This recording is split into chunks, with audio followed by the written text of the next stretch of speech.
Antenne de 20h, le journal de la rédaction, Henri Sagnier. Bonsoir, changement de ton incontestablement et premier résultat concret au sommet de Moscou. Le président Reagan fait l'éloge de la glasnost, le vent de changement qui souffle depuis quelque temps sur l'Union soviétique. Plus concrètement, 6 accords de coopération ont été signés aujourd'hui entre les soviétiques et les Américains. Dans quelques instants, reportage, analyse et commentaires avec nos envoyés spéciaux.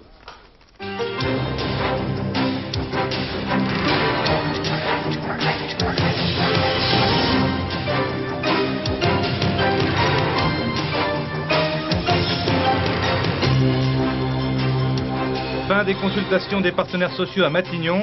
Edmond Maire reçu pendant 1h30 par Michel Rocard, auprès de qui le patron du CNPF avait plaidé pour la liberté des entreprises.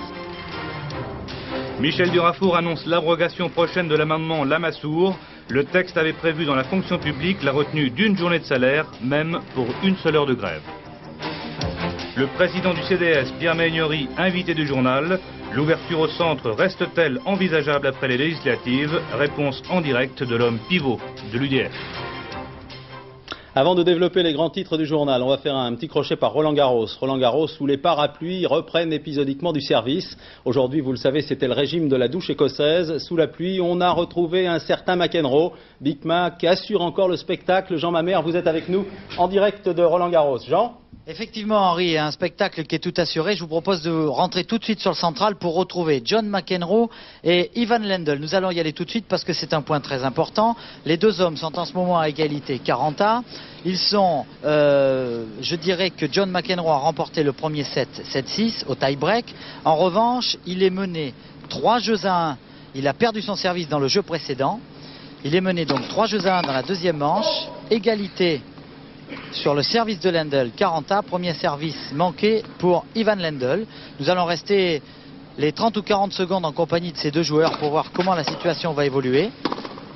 Car c'est peut-être la possibilité pour John McEnroe de refaire son retard. C'est ce que nous allons savoir sur cette montée. Avantage Lendl donc sur le service de Lendl et une balle de 4-1 pour Ivan Lendl, ce qui voudrait dire qu'il confirme le break qu'il a réussi à faire dans le jeu précédent et il serait donc bien parti pour remporter ce deuxième set. Il ne faut bien sûr jamais préjuger trop tôt de ce qui peut se passer, mais il est vrai que John McEnroe, après avoir effectué un remarquable premier set, accuse un petit peu le coup dans le deuxième set. Alors, je vous propose, Henri, de vous donner quand même 2 ou 3 résultats de cet après-midi, car on a joué. On connaît l'adversaire de Lecomte, non, c'est pas encore fait, ça se joue sur un autre cours. Voilà, ce sera Oukash ou Chesnokov, ça se joue en ce moment sur le cours numéro 1. Les deux hommes en sont à 1-7 partout. Cash mène 1-0 dans la 3e manche, et pour l'instant, c'est service Chesnokov, c'est dur à prononcer, qui mène 40-0. Voilà, et sachez que Sabatini s'est qualifié pour les demi-finales aujourd'hui, Provis également, et que Zvereva est en train de mener en ce moment sur la Tchécoslovaque Sukova. Elle a remporté le premier set et elle mène 5-2 dans la deuxième manche. Merci Jean, on essaie de vous retrouver en fonction de l'actualité et si nous avons le temps à la fin de cette édition de 20h. Tout à fait, je vous attends. À tout à l'heure. À Moscou, 3e jour de sommet entre Ronald Reagan et Mikhaïl Gorbatchev. Sur l'agenda des numéros 1 soviétiques et américains, le désarmement et les relations Est-Ouest. Concrètement, 6 accords bilatéraux ont été signés aujourd'hui, des accords essentiellement techniques. Nous allons y revenir. En ce qui concerne le traité START, celui qui devrait déboucher, vous le savez, sur la réduction de 50% des arsenaux stratégiques, on évoque des progrès substantiels, sans plus. Le film de la journée avec l'un de nos envoyés spéciaux, Georges Bortoli. À l'université de Moscou, le président Reagan a fait cet après-midi un vibrant éloge de la liberté. Peut-être, a-t-il dit, les étudiants soviétiques voyageront-ils librement un jour? Est-ce un rêve? Un public en or composé d'étudiants qui semblaient avoir été soigneusement sélectionnés lui a posé beaucoup de questions et lui a fait un accueil très sympathique. Mais si Reagan reste un bon communicateur, Gorbatchev peut lui rendre des points. Sur la place rouge, quelques petits bains de foule, vraiment tout petits, la célèbre place ayant été vidée de tous ses passants, à l'exception de quelques groupes. Cela a suffi pour que soient prises des photos souvenirs où les deux hommes d'État paraissent les meilleurs amis du monde. Et le prochain traité de désarmement sera-t-il signé avant que M. Reagan quitte la Maison-Blanche? Il faut taper du poing sur la table quand les experts s'endorment. Nous l'avons déjà fait, nous le referons et le traité sera prêt. En attendant ce grand traité de désarmement, on en signe 2 tout petits pour se prévenir réciproquement des essais de missiles balistiques et vérifier d'un commun accord la puissance des essais nucléaires. C'est donc après une journée plutôt positive que les Reagan et les Gorbatchev se sont retrouvés ce soir à la résidence de l'ambassadeur des États-Unis à Moscou pour dîner. Mais la dernière sensation de ce sommet a été causée par un homme qui n'appartient plus au Kremlin. Il s'agit de M. Yeltsin, l'ancien chef du parti pour la région de Moscou, limogé pour ses prises de position trop réformatrices, qui dénonce le numéro 2 du parti, M. Ligatchov, comme le chef de file des conservateurs qui s'opposent aux réformes. Alors c'est un grand coup de canif dans une tradition qui veut que, officiellement, la direction du parti soit toujours unanime. Le sommet en forme de clin d'œil en URSS, loin des cérémonies officielles. Tout le monde scrute, vous le savez, les faits et gestes de Nancy Reagan et de Raïssa Gorbatchev. On murmure, vous le savez, que le courant passe mal entre les épouses des numéros 1 soviétiques et américains. Est-ce un signe? Toujours est-il que Nancy Reagan a effectué seule aujourd'hui une visite des principaux lieux chargés d'histoire à Leningrad. Madame Reagan était accompagnée de Madame Gromyko, mais pas de Madame Gorbatchev. La première dame des États-Unis a visité pendant près de 2 heures le palais de l'Ermitage qui abrite de nombreuses collections de peintures et d'objets d'art. Au-delà des discours et des traités de désarmement, nous avons choisi ce soir de vous montrer des images exclusives tournées dans le Dakota, c'est aux États-Unis.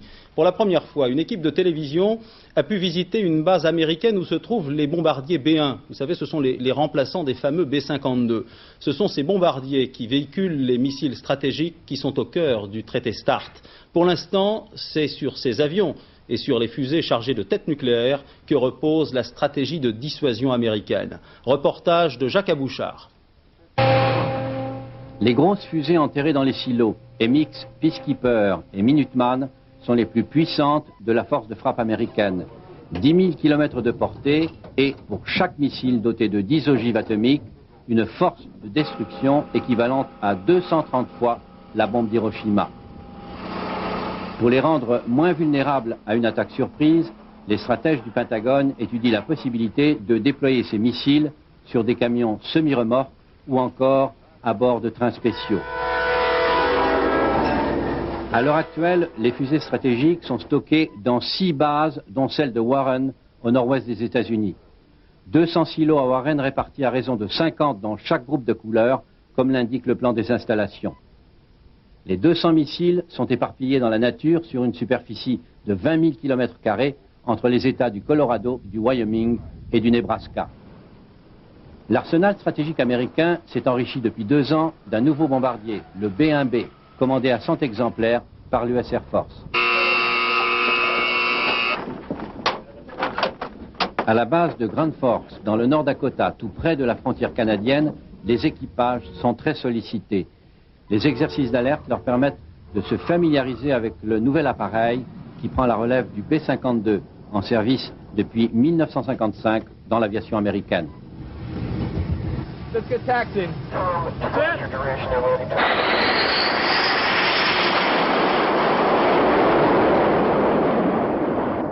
Le B-1B est un bombardier à long rayon d'action, ravitaillé en vol, doté d'un système radar ultra perfectionné. Il peut atteindre une vitesse presque supersonique à basse altitude, ce qui lui permet d'échapper à la détection adverse. Son armement, une vingtaine de missiles de croisière à tête nucléaire. Le B-1B est un revenant. Condamné d'un trait de plume par le président Carter, il avait été remis en chantier par Ronald Reagan en 1980. Et dès aujourd'hui à Moscou, on a également abordé le problème des conflits régionaux comme le Golfe, l'Amérique centrale ou encore l'Afghanistan. Certes, en 1988, on est loin de la guerre froide qui a empoisonné les rapports entre l'URSS et les États-Unis dans les années 60. Il n'en demeure pas moins que les 2 supergrands sont encore impliqués directement, ou plutôt indirectement, dans certains conflits régionaux. Prenons le cas de l'Afghanistan. L'URSS poursuit son retrait, conformément aux accords de Genève, mais les 9 ans de guerre ont fait plus d'1 million de victimes dans la population civile afghane et 13 000 morts côté soviétique. Pour les vétérans que nous avons rencontrés, la guerre est finie bien sûr, mais à aucun moment ils ne remettent en cause la présence soviétique en Afghanistan. Reportage Corinne Pertuis et Jean-Marie Lequertier.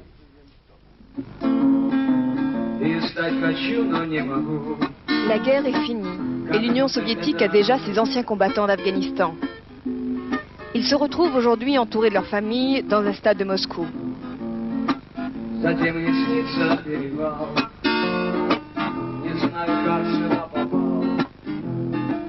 Mais pour ces vétérans de 20 ans, la souffrance est toujours là. Une autre souffrance, plus pénible encore, celle du souvenir d'une guerre inutile qu'ils n'ont pas eu le choix de refuser.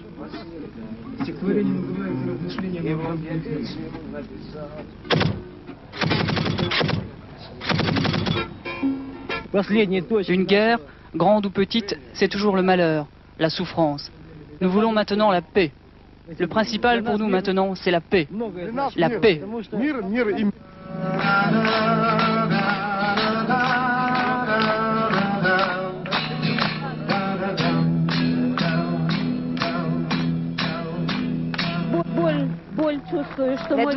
La douleur, je sens la douleur d'avoir perdu mon fils. Je vois ces garçons qui rentrent aujourd'hui et je suis contente de les voir. Je suis heureuse pour leur mère, mais moi mon fils n'est pas revenu. Si ceux qui donnent des armes aux rebelles savaient à quel point il est dur pour une mère de perdre un fils, ils ne les aideraient pas. Matériellement, l'État nous aide, j'ai un bel appartement, mais moralement, personne ne peut rien pour moi.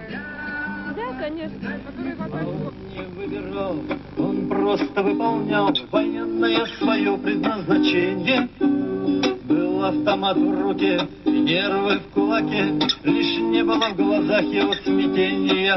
И все же боль прошла по всей груди, пронзив копьем его живое тело. Но надо защищаться впереди. Est-ce que nous avons perdu la guerre? Il n'y avait pas de guerre. Nous n'avons pas perdu. Nous avons aidé les Afghans.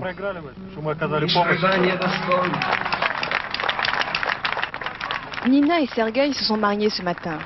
En bas du podium, une mère qui a perdu son fils les accueille. Dans la joie ou la souffrance, tous se ressemblent. Aucun d'entre eux n'oubliera jamais l'Afghanistan. En France, législative J-5, élection sans passion excessive. On a l'impression que les états-majors considèrent que tout a été dit, ou presque, pendant la campagne présidentielle et qu'il convient maintenant d'assurer, entre guillemets, dans les circonscriptions. Dans quelques instants, nous recevrons Pierre Méhaignerie, le président du CDS. Nous nous arrêterons également dans une circonscription test. Mais avant cela, voyons comment les ténors occupent le terrain. Hier soir, c'était le Premier ministre, M. Jacques Chirac, qui était à Grenoble. Aujourd'hui, c'est Raymond Barre qui était sous le feu des projecteurs. Raymond Barre joue une nouvelle fois la carte de la confiance et il attend avec sérénité la politique d'ouverture. Reportage à Lyon de Claude Régent. Je ne ferai pas d'opposition sectaire ni d'opposition systématique. Car je crois que lorsqu'il s'agit de l'intérêt du pays, il faut reconnaître ce qui est bien, même quand ce qui est bien n'est pas fait par vous.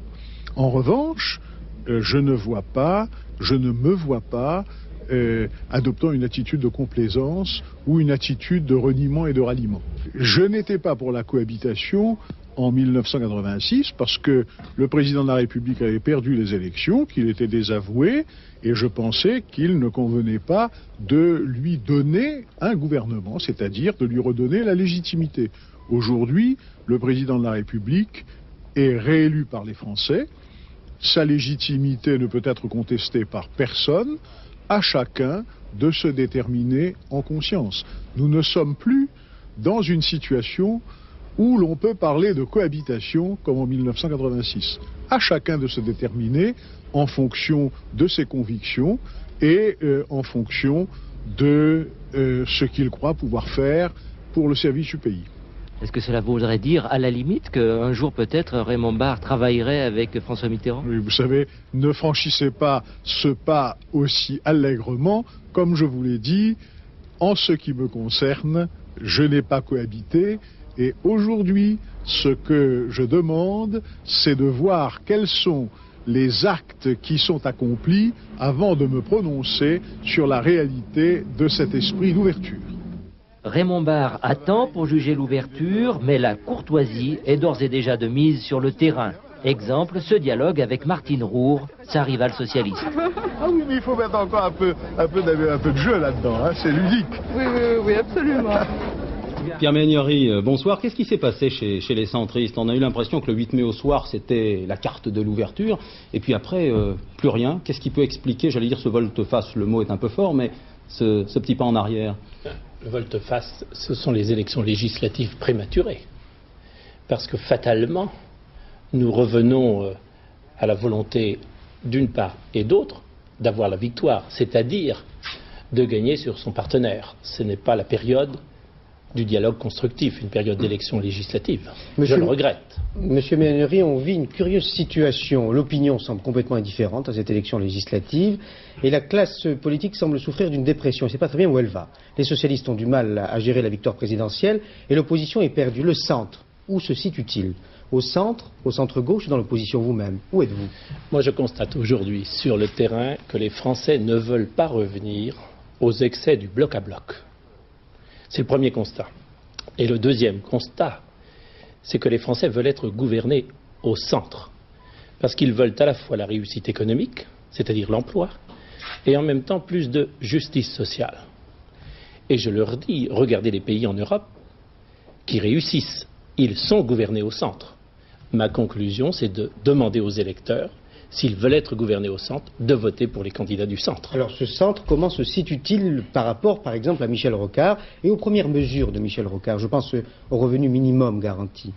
Moi, je suis un homme d'action.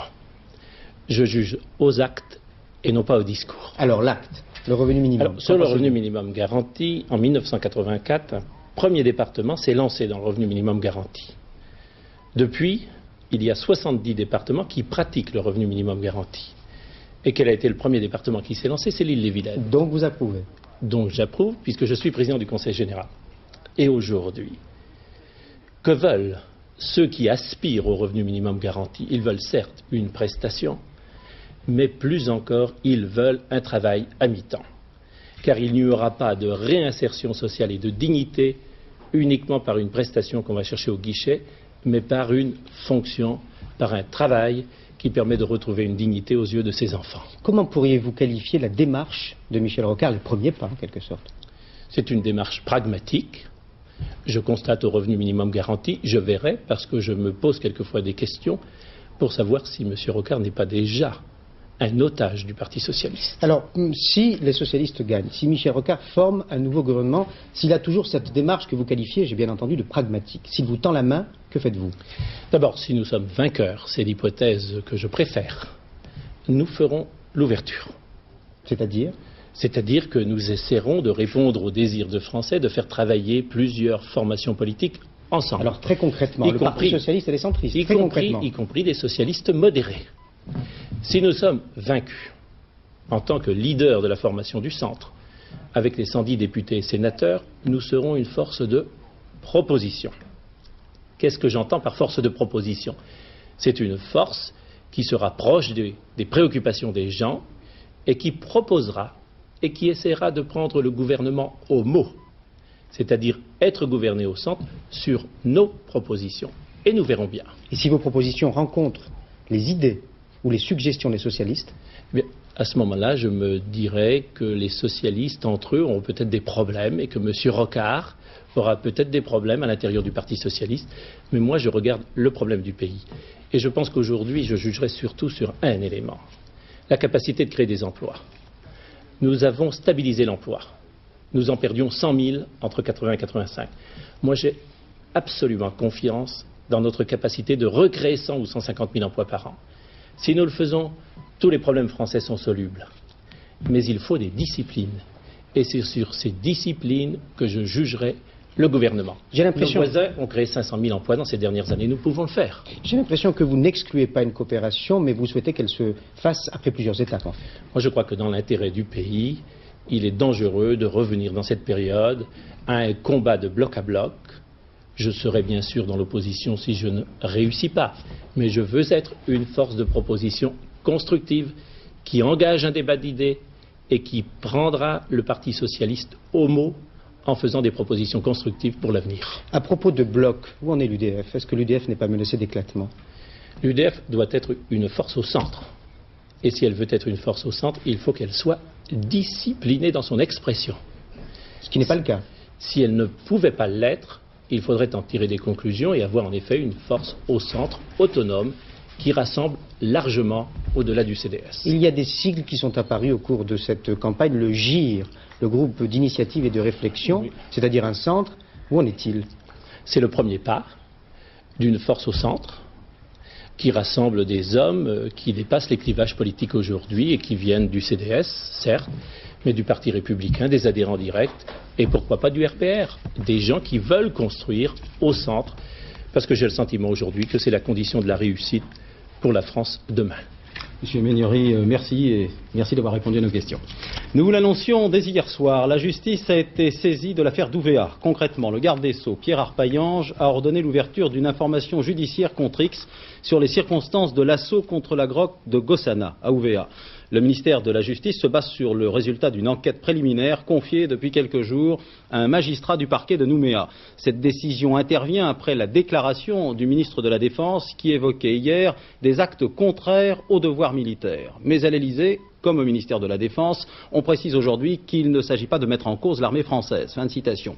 Une réaction aujourd'hui à Nouméa, celle du numéro 2 du FLNKS. Il prend acte du développement de l'enquête judiciaire tout en gardant politiquement ses distances.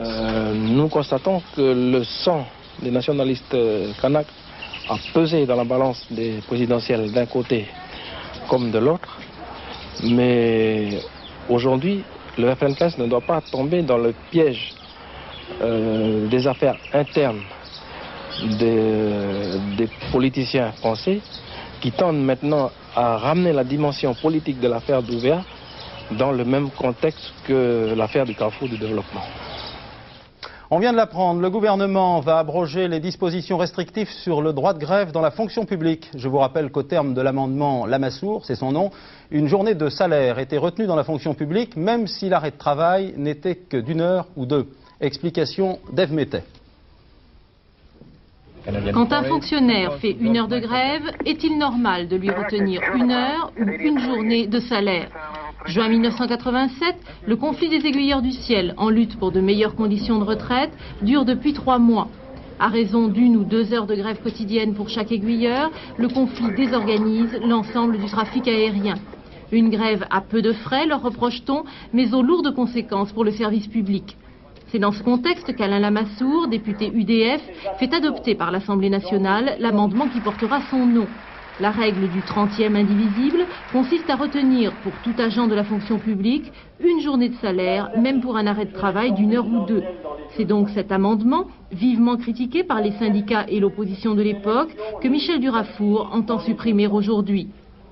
Sénateur, j'avais voté contre cet amendement pour 2 raisons. La première raison était que cet amendement établissait une différence entre les salariés du secteur privé et du secteur public, ce qui n'était pas convenable. Et aussi parce que cet amendement pénalisait 2,5 millions de fonctionnaires au prétexte de la grève de quelques centaines d'entre eux. Un projet de loi supprimant l'amendement Lamassoure devrait être présenté à la session parlementaire d'automne. Suite des consultations sociales et pratiquement fin à l'hôtel Matignon, Michel Rocard et Michel Delbar avaient rendez-vous aujourd'hui avec Edmond Maire pour la CFDT et François Périgaud, le patron du CNPF. Demain, les entretiens s'achèveront avec la FEN. Pas d'annonce spectaculaire aujourd'hui, mais le Premier ministre a insisté sur la richesse de suggestions et d'informations de ses interlocuteurs. Le point avec Véronique Auger. Le premier face-à-face officiel entre le patronat et le chef du gouvernement socialiste a été qualifié de direct par les 2 bords. François Périgaud a bien évidemment demandé la poursuite de la baisse des impôts sur les sociétés. Pour le reste, le patron du CNPF a voulu placer relativement haut la barre de ses revendications. Nous avons parlé de la motivation des chefs d'entreprise en disant qu'aujourd'hui, les chefs d'entreprise vont mieux, mais qu'il ne faut pas les démotiver en remettant aussi peu que ce soit en cause les libertés de gestion qui leur ont été rendues dans le domaine des prix, dans le domaine des salaires, dans le domaine de la gestion des effectifs et dans le domaine de l'utilisation de l'outil de production.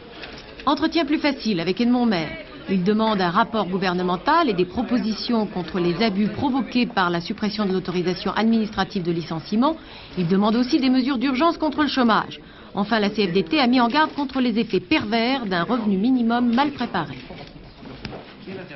Pas de décision gouvernementale sans qu'il y ait une liaison étroite avec les communes, les associations locales, sans que l'on ait bien pris ses précautions, que le revenu minimum ne devienne pas un revenu d'assistance, mais vraiment aide à une insertion des gens, à un retour vers une activité des chômeurs et notamment des chômeurs de longue durée.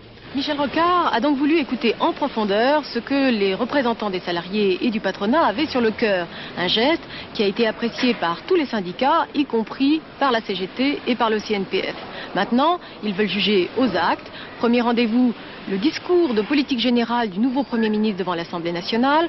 Deuxième rendez-vous à l'automne. Cette fois, tous les syndicats attendent de véritables propositions sur l'emploi et sur les salaires. Le gouvernement ne devra pas rater cette occasion sous peine de rentrée sociale chaude. En bref, le lait maternisé premier âge, c'est important à nouveau dans les grandes surfaces. Le journal officiel publiera sans doute dans les jours qui viennent un arrêté qui invoque le respect du droit normal de la concurrence. Le secrétaire d'État à la consommation précise en substance que la différence de prix entre les pharmacies et les grandes surfaces va entraîner au moins 30% d'économie pour le consommateur. Retour au sport avec l'arrivée au pas de charge de la 9e étape du Tour d'Italie. Aujourd'hui, victoire de l'Italien Di Basco. Au terme d'une étape de 235 km, Di Basco l'emporte au sprint, vous allez le voir, devant son compatriote Guido Bontempi, qui est pourtant un bon sprinter, et le Suisse Urs Fröller.